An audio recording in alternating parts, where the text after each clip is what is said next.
There's no way around it. The Steam Machine is extremely expensive for the level of performance you can get out of it. I still think that anyone who's only looking to play games would probably be better served with a PS5 or an Xbox Series X, especially if you don't already have a Steam library. In general, the Steam Machine performs very similarly to the PS5, even if it falls short in some of the games we've tested. As a follow-up to Jackie's excellent review, which you should read by the way, she pulled up 4 games to test side by side with the PS5 in performance mode, which typically locks games to a solid 60 FPS, just to see exactly how well the Steam Machine holds up. And while there are certainly moments where Valve's little cube falls on its face a bit, it's still surprising how much power Valve was able to get into such a tiny package.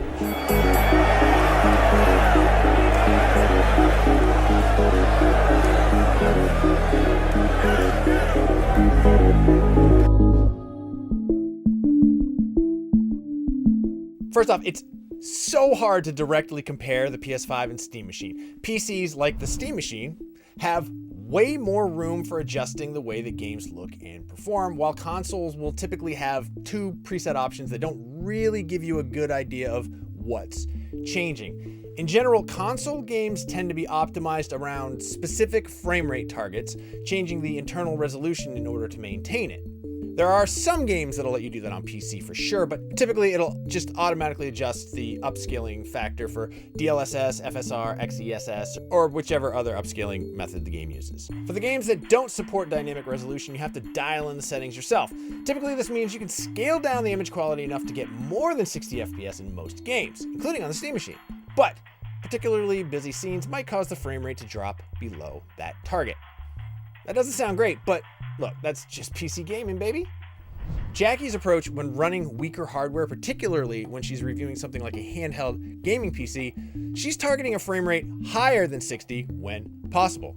That way, when intense effects pop up out of nowhere, it doesn't drop to 30 FPS. Jackie will be the first to tell you it's not a perfect solution, and sometimes it straight up doesn't work, but it's just a rule of thumb anyways. To test the Steam Machine against the PS5, she set the quality settings to each game's medium preset. Then she set the outgoing resolution to 4K, which is 3840 by 2160, with FSR set to performance. That is not a perfect one-to-one, but it does give a good baseline of how the Steam Machine performs compared to the PS5. Because while most developers will make finer adjustments to things like shadows or global illumination, generally speaking, the medium preset is pretty close to what you'd see on the PS5. For this performance review, Jackie tested 4 games: Cyberpunk 2077, 007 First Light, Resident Evil Requiem, and Death Stranding 2. Surprisingly, at least in Cyberpunk and Resident Evil, the Steam Machine had no problem matching the console. However, the other 2 didn't quite hold up. In Cyberpunk 2077, the Steam Machine averaged 68 FPS at the medium preset with FSR 3 set to performance at 4K. There are a couple moments where Valve's mini PC dipped down to 56 FPS, but most of the time it's running at an extremely smooth 60 to 70 FPS instead. That is exactly what the PS5 version does too. CD Projekt Red have put a ton of work over the last 5 years to optimize Cyberpunk to run super well on everything. On PS5, it runs at a completely locked 60 FPS, so it doesn't quite have the same highs that the Steam Machine version does, but it doesn't have the same lows either. However, if you zoom in on Cyberpunk, the PS5 version does look a little better than what's running on the Steam Deck.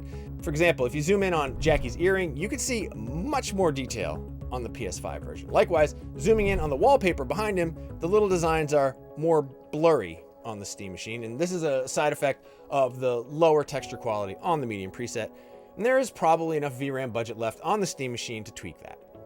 Likewise, in Resident Evil Requiem, the Steam Machine averages 60 FPS. Well, 59.74 if you want to be exact. This is from the first part of the game where you're walking through a rainy street leading to the Wrenwood Hotel. There are a couple of moments where the Steam Machine drops to the low 50s, like when Grace is talking to the cop in a cutscene, but for the most part, the Steam Machine has no problem staying locked between 58 and 63 FPS. The PS5 version, just like with Cyberpunk, is just locked at 60 FPS on its performance mode. But while the console version technically doesn't have the same lows, you probably wouldn't notice the difference when you're actually sitting down and playing the game. Where the Steam Machine really starts to struggle, though, is with 007 First Light. Now, Jackie touched on this a little bit in her review, but the new James Bond game averages 53 FPS at 4K with FSR set to performance and a mixture of medium and low settings. However, the base PS5 stays locked at 60 FPS on its performance mode. While that seems pretty close at first, there are moments where, for instance, lots of explosions go off where the Steam Machine drops to about 35 FPS for a moment. That is a lot worse than the PS5, but by dropping the final resolution to 1800p on the Steam Machine, the frame rate goes up to around a 70 FPS average without the same drops. So there you go. And even with that lower resolution, the Steam Machine version actually looks a little bit better. For instance, if you zoom into the explosive barrels and crates down here, they actually look cleaner and less fuzzy on the Steam Machine than the PS5. After all, rather than allowing for a lower frame rate, the PS5 drops the internal resolution as low as 720p to keep the frame rate as high as possible. But even when 007 First Light isn't pushing either system super hard, the Steam Machine still has a sharper image. At the beginning of Jackie's gameplay sample, when Bond is walking through the woods, zooming in on his character model shows some extreme aliasing, particularly on his arm.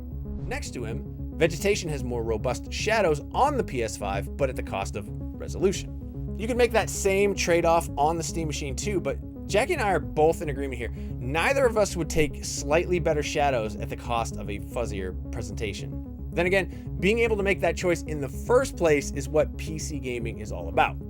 The Steam Machine fares its worst in Death Stranding 2, with the resolution set for 2160p, FSR set to performance, and the medium preset, it only averaged 35 FPS. Now, some of that boils down to the test scene, what with it being nighttime and having a lot of vegetation and water. But in that same scene, the PS5 is again locked at a steady 60 FPS. But unlike 007 First Light, where it was just a question of tweaking with the resolution to get it to run at the same level as the PS5, Jackie straight up could not get this game running at a steady 60 FPS.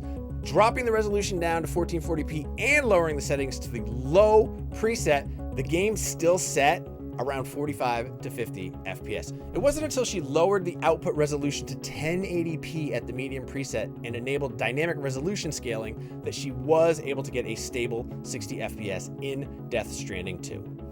And that's while she was still playing on a 4K display. That never bodes well. Looking at this tweaked version of Death Stranding 2 next to the base PS5 on performance mode, it's a night and day difference. While staying at a locked 60 FPS, the PS5 has more dense vegetation and better global illumination and shadows. Meanwhile, the Steam Machine makes Death Stranding look like something from the PS4 era, if not earlier. It's still a functional way to play the game, but it looks like what you'd expect from a handheld gaming PC rather than a desktop machine, no matter how small it is.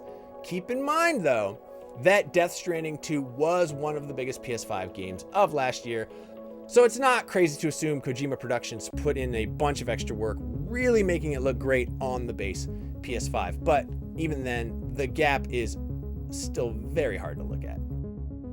Still, for the most part, the Steam Machine and PS5 typically perform around the same level, plus or minus a few percentage points in Sony's favor.